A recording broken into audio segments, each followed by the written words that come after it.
نفس واحدة من نفس واحدة এই ফ্যাক্টরিটা কোথায় চালু হলো? আর নারী কি জিনিস, নারী কি জিনিস কে জানে? পুরুষ জানে। পুরুষ কি জিনিস কে জানে? নারী জানে। তো আদম আলাইহিস সালামকে বানানো হয়েছিল কোথায়? জান্নাতুল ফেরদাউসের ভিতরে। জায়গাটা শুনেন, জান্নাতুল ফেরদাউসের ভিতরে একটি জায়গা আছে, জায়গাটার নাম আলামে আরওয়াহ। জায়গাটার নাম আলামে আরওয়াহ। আল্লাহ তাবারক ওয়া তাআলা পৃথিবী থেকে মাটি নিয়ে যাওয়া করালেন। মাটি নিয়ে গেল কে? জিবরাইল নয়, মিকাইল নয়, আজরাইল। সেই মাটি থেকে আল্লাহ নিজের হাতে আদমকে বানালেন এবং আদমকে প্রাণ দিলেন। প্রাণের সঞ্চার যখন হলো, লম্বা কথা আছে এগুলো কোরআনের, এগুলো আজকে আমার বিষয় নয় বলি শর্টে সেরে নিচ্ছি। আদমের পিঠে এরকম করে হাত রাখলেন, আদমের পিঠ আর আল্লাহর হাত এই মাঝে বালুর মতো ঝুরঝুর করে পড়তে লাগলো। অনেকগুলো পোকা। হযরত আদমকে জিজ্ঞাসা করলে, আদম এগুলো কি? বলে আমি জানি না। বলে এগুলো সব তোমার সন্তান। এই জন্যে আমরা সবাই আদম সন্তান। আমার বাপেরও যেমন আদম বাপ, আমারও আদম তেমনি বাপ, আমার দাদা নয়। কারণ প্রত্যেকটি আত্মা আদমের পিঠ থেকে হয়েছে। এই জন্য আমি এক জায়গায় বলেছিলাম, আমাদের ডেট অফ বার্থ, জন্ম তারিখ একই। জন্ম তারিখ পৃথিবীর সমস্ত মানুষের একদিনই। ভোটার কার্ডে, আধার কার্ডে দেখতেন এগু কিছু আছে, এটা তো পৃথিবীতে আসার তারিখ হলো, মঞ্চে আসার তারিখ হলো, কিন্তু জন্মের তারিখ একই। জান্নাতে হয়েছিল, সারা পৃথিবীর মানুষ একসঙ্গে জন্ম নিয়েছে। কিন্তু দ্বিতীয় প্রশ্ন, একে আয়াতের ভিতরে তিনটে সাবজেক্ট আছে।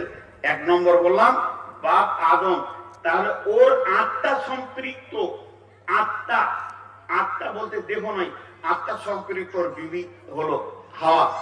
তাহলে এখান থেকে জেনে নেন, পৃথিবীর সমস্ত পুরুষের স্ত্রী, পৃথিবীর সমস্ত পুরুষের স্ত্রী তার আত্মা সম্পৃক্ত রাখে, আত্মার সাথে সম্পর্ক থাকে, মহব্বত থাকে, প্রেম থাকে। এটা জান্নাতে। আর এই সম্পর্কটা তৈরি হয়েছে জান্নাতের মাটিতে। স্বামী স্ত্রী সম্পর্কটা তৈরি হয়েছে জান্নাতের মাটিতে, পৃথিবীর মাটিতে নয়। এটা জান্নাতি সম্পর্ক। স্বামী স্ত্রীটা মত পর্যন্ত থাকবে এবং মরার পরে যখন জান্নাত আবার সাজানো হবে জান্নাতীদেরকে জান্নাতে দিয়ে, তখন স্বামী স্ত্রীকে একটা খাটেই রাখা হবে, আলাদা করা হবে না। বাপের জান্নাত আলাদা, ভাইয়ের জান্নাত আলাদা, মায়ের জান্নাত আলাদা, বেটার জান্নাত আলাদা, মামার জান্নাত আলাদা, চাচার জান্নাত আলাদা, খালুর জান্নাত আলাদা, আমার জান্নাত আলাদা, আমার মেয়ের জান্নাত আলাদা, আমার জান্নাত আলাদা। কিন্তু স্বামী স্ত্রী আবার একটা জান্নাতেই থাকবে। যেটা ছিল সেটা ফিরে গেল। দ্বিতীয় সাবজেক্ট, জান্নাতে নাই কি? জান্নাতে নাই কি? আপনার যা প্রয়োজন, আমার যা প্রয়োজন, পজিটিভ সব আছে, নেগেটিভ নেই।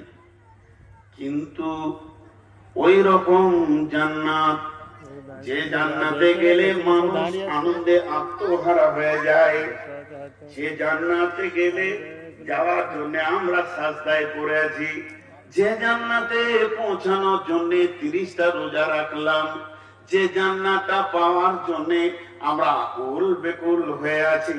কিন্তু জেনে নেন, ওই জান্নাতে, জান্নাতের 8টা সেকশন রয়েছে, আর সব থেকে দামি সেকশনটার নাম হচ্ছে জান্নাতুল ফেরদাউস। আর এই ফেরদাউসের ভিতরে কাকে বানানো হলো? আদম আলাইহিস সালামকে বানানো হলো। তো জান্নাতুল ফেরদাউস আদমকে শান্তি দিতে পারলো না। আদম যেন মন উদাসীন হয়ে রয়েছে, মনের ভিতরে ভাবটা উদাসীন রয়েছে, মন ভালো লাগছে না। মন মরা মানুষ যেমন ঘুরে, আদম ওই রকম জান্নাতের ভিতরে ঘুরছে। আল্লাহ তাবারক ওয়া তাআলা আদমের চলাফেরা, উঠা বসা দেখে বুঝে নিলেন আদমের যেন কোনো অভাব রয়েছে, যে অভাবটা না পূরণ করলে সে জান্নাতের তৃপ্তি পাবে না। তা আদমের কিসের অভাব রয়েছে আল্লাহকে বলা লাগবে না, আল্লাহকে বলা দরকার হবে না। তার কারণ আদম চেয়েছে জীবন সঙ্গিনী।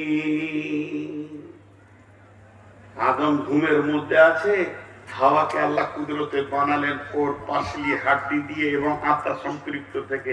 ঘুম থেকে উঠে দেখছে হ্যাঁ পাশে ম্যাডাম আছে। আদম তো খুশি হয়ে গেল, জান্নাতের সর্বপ্রথম সর্বভরপুর তৃপ্তি পেল বিবির মুখ দেখে। তার কারণ হলো জান্নাতে ওই জন্য হুর দিয়ে সাজানো হয়েছে, যদি আদম বিবিকে না পেতো তার জান্নাতের সুখটা সে বুঝতে পারতো না। এর জন্য বিবির কাছে আজও জান্নাতের সুখ লুকানো আছে, আজও লুকানো আছে। 30 বছর 40 বছর বিয়ে হয়ে গেছে, 50 বছর বিয়ে হয়ে গেছে, যৌবনের সমস্ত চাহিদা শেষ হয়ে গেছে স্বামী স্ত্রীর ভিতরে, কিন্তু ওই যৌবনটা যৌবনাঙ্গে আর নাই, চোখে চলে এসছে, দুজনের চোখে যৌবন চোখে চলে আসে। তখন বিবিকে চোখে দেখলেই আত্মা তৃপ্তি পায়। বিবি স্বামীকে দেখলে, বৃদ্ধ 75 বছরের বয়স, দুইজনকে দেখবে তো আত্মা তাদের তৃপ্তি পাবে, কারণ তার ভিতরে জান্নাতি স্বাদ লুকানো আছে। এই জন্য আল্লাহ বললেন এই কায়দটা। তারপরে একটা মানুষ থেকে তার বিবি বানিয়ে আল্লাহ তাবারাক ওয়া তাআলা সারা পৃথিবীকে আবাদ করে দিলেন। আবাদ আবাদ।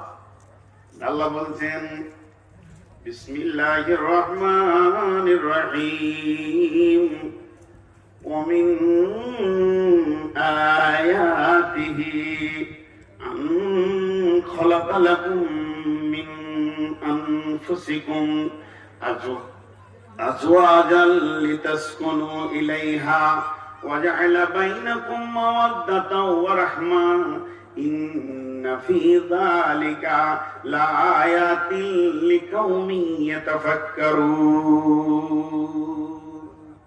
এই আয়াতটা একটু মন দিয়ে শুনবেন। হ্যাঁ, আমি সুগারের রোগী ভাই, খালি খালি ঘন ঘন পানি খাবো, রাগ করিয়েন না। এটা কেমন ঠান্ডা খুলে না, না ওটা লাগবে না, একবার এলে হচ্ছে না, দুবার এলে। মঞ্চটা কত সাজিয়েছে, এরকম মঞ্চ দেখলে বক্তা দিকে না আবার বিয়ে করতে মন যাবে। আর আমি বাইন ধরেছি স্বামী স্ত্রী। হ্যাঁ, তো আল্লাহ বলছেন, একটা শর্ট কথা বলি ভাই, আপনি দাঁড়িয়ে রেকর্ড করছেন, আমি